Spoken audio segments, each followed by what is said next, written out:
চলতি বছরে 2024-এর এইচএসসি শিক্ষার্থীরা যা ওরা করেছে এটা কেউ করতে পারেনি এখন পর্যন্ত। ওরা শিক্ষা মন্ত্রণালয়ের সাথে এমন পাঙ্গা নিয়েছে যেখানে শিক্ষা মন্ত্রণালয় হাত জোর করে স্যালেন্ডার করছে। কি ঘটেছে একটু বলি। আমার ইতিহাসে আমি এতদিন পর্যন্ত এডুকেশন নিয়ে কাজ করে আমি এত পরিমাণের অ্যাক্টিভ পরীক্ষা শেষ করে চুপচাপ বসে না থেকে দক্ষতা বৃদ্ধি করো এবং পড়াশোনার পাশাপাশি আয় করার একটি গুরুত্বপূর্ণ কোর্স নিয়ে আলোচনা করব ভিডিওর শেষে। অবশ্যই ভিডিওটি দেখো। একটা ব্যাচ আমি দেখিনি, ওদের উপর দিয়ে এক প্রকার বলা যায় সব কিছু গেছে, সব বন্যা, সব ঝড়, সব কিছু গেছে। ওরা ভেঙে পড়েনি, ওরা আরও তাজা হচ্ছে। সর্বশেষ শিক্ষা মন্ত্রণালয়কে বাধ্য করেছে তাদের রুলস রেগুলেশন ব্রেক করে শিক্ষার্থীদের পাশে এসে দাঁড়ানোর। ঘটনাটা ঘটেছে মূলত গত কয়েকদিন আগে, যেখানে শিক্ষার্থীদের কয়েকজনকে গ্রেফতার করার বিষয়টি সামনে এসেছিল। এমনকি আমরাই ফার্স্ট একটা ভিডিও করে বলেছিলাম যে একজন শিক্ষার্থী বিএমপির ছোটো ভাই ছিল, একজন বিএমপি করতো, তার ছোটো ভাইকে এইচএসসি পরীক্ষায় তাকে গ্রেফতার করে নিয়ে গেছে। এরপর আমরা শুনতেছি যে অনেক এইচএসসি পরীক্ষার্থীদেরকে গ্রেফতার করেছে, অথবা এই তথ্যগুলো তখন গোপন ছিল। যখনই সামনে আসলো তখনই শিক্ষার্থীরা কয়েকশো এমনকি হাজারের উপরে কলেজ স্পষ্ট বিবৃতি দিয়েছে স্টুডেন্টরা যে ওরা পরীক্ষা অংশগ্রহণ করবে না। কেন করবে না? কারণ ওদের ভাই কারাগারে, ওদের বন্ধু কারাগারে, ওরা পরীক্ষা কেন্দ্রে যেতে পারবে না। এই কথা শোনার পর শিক্ষা মন্ত্রণালয় পরীক্ষা স্থগিত করে দেয়। তারপরে তারা নতুন রুটিন দেয় যাতে করে শিক্ষার্থীরা রুটিন নিয়ে পড়ে থাকে, ওরা যেন পরীক্ষা নিয়ে অত বেশি ফোকাস না দেয় এই কারাগারের বিষয়টি বা এই আটকের বিষয়টি। কিন্তু না, তারপরও শিক্ষার্থীরা থামেনি। শিক্ষার্থীরা বলছে পরীক্ষা বয়কট। পরে এসে শিক্ষা মন্ত্রণালয় থেকে আইনজীবী নিয়োগ দেওয়া হয়। ইতিহাসে আমার জানা মতে এরকমের ছাত্র আন্দোলনে যেখানে আইন শৃঙ্খলা রক্ষাকারী বাহিনী গ্রেফতার করছে, সেখানে শিক্ষা মন্ত্রণালয়, সরকারি একটি মন্ত্রণালয়, তারা আইনজীবী নিয়োগ দিচ্ছে যাতে করে শিক্ষার্থীদেরকে ছাড়ানো হয়। সেই ব্যাপারে আমরা প্রথম দিন দেখছিলাম 3 জনকে ছাড়ানো হয়েছে, পরের দিন দেখলাম 10 জন, পরের দিন দেখলাম 14 জন, আজকে এখন পর্যন্ত প্রায় 80 থেকে 100 জন শিক্ষার্থীকে আইনজীবীর মাধ্যমে এখানে জামিন দেওয়া হয়েছে।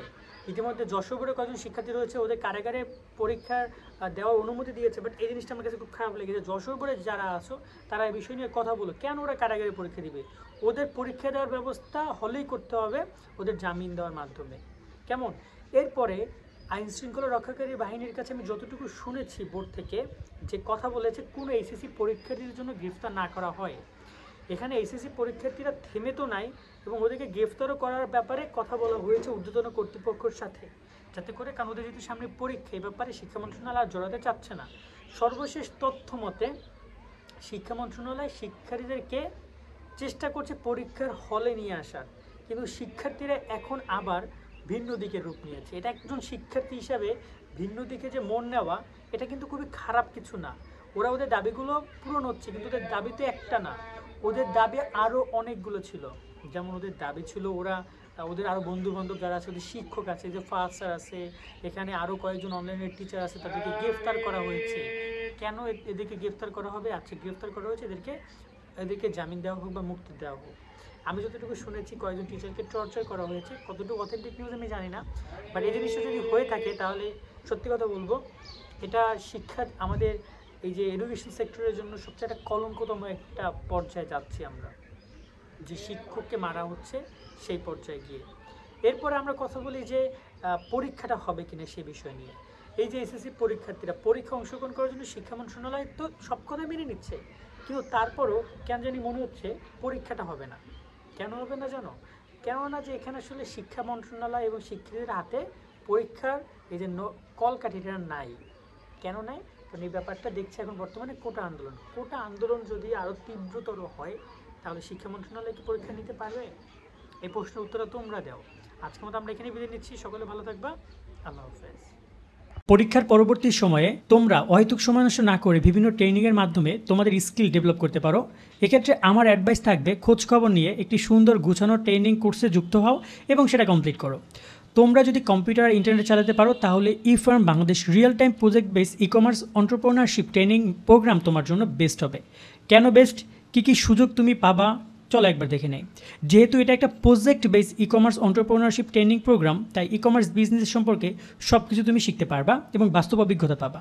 নিজে একটি ই কমার্স ব্যবসা দাঁড় করানো অথবা চাকরির ক্ষেত্রে অন্যদের থেকে এগিয়ে থাকবা। এই একটা ট্রেনিং প্রোগ্রামেই তুমি web development, web management, digital marketing, social media management, graphic design সহ ই কমার্স বিজনেস সম্পর্কে সব কিছু শিখতে পারবা। কোর্স শেষ করার পর তোমরা ইফার্ম বাংলাদেশ স্টুডেন্ট কনসাল্টিং গ্রুপে জয়েন হয়ে ইফার্ম বাংলাদেশের নিজস্ব প্রজেক্টে কাজ করে পড়াশোনার পাশাপাশি ইনকাম করতে পারবা, যার অভিজ্ঞতা তোমার সিভিতে উল্লেখ করা থাকবে। গ্র্যাজুয়েশন শেষ করে ইফার্ম বাংলাদেশে ইন্টার্ন হিসাবে জয়েন করতে পারবা। প্রতিষ্ঠানটিতে চাকরির দরজা আজীবনের জন্য খোলা থাকবে। উদ্যোক্তাদের জন্য এই ট্রেনিংয়ের ফি 15,000 টাকা। আমাদের চ্যানেলের রেফারেন্সে যারা যাচ্ছ তোমাদের জন্য 50%-এর বেশি ডিসকাউন্ট দিয়ে ট্রেনিং ফি মাত্র 7,000 টাকা। তোমাদের পরীক্ষা শেষ হলেই ট্রেনিং সেশন শুরু হবে। টোটাল 2 ঘন্টা করে 15টা ক্লাস হবে। ক্লাস শুরু হওয়ার আগে একটা স্পেশাল সেশন ও ডিনার প্রোগ্রাম এবং ট্রেনিং শেষে সার্টিফিকেট বিতরণ ও ডিনার সেশন হবে ঢাকায়। ট্রেনিং তোমাদের পরীক্ষার পরে চালু হলেও রেজিস্ট্রেশন তুমি এখনই করতে পারো। রেজিস্ট্রেশন করতে ডিসক্রিপশন এবং পিন কমেন্টে দেওয়া রেজিস্ট্রেশন লিঙ্ক ক্লিক করে বিস্তারিত ইনফরমেশন দেখে রেজিস্ট্রেশন করতে পারবা। রেজিস্ট্রেশন করার পর প্রতিষ্ঠানটি হোয়াটসঅ্যাপ গ্রুপে যুক্ত হয়ে যাবা।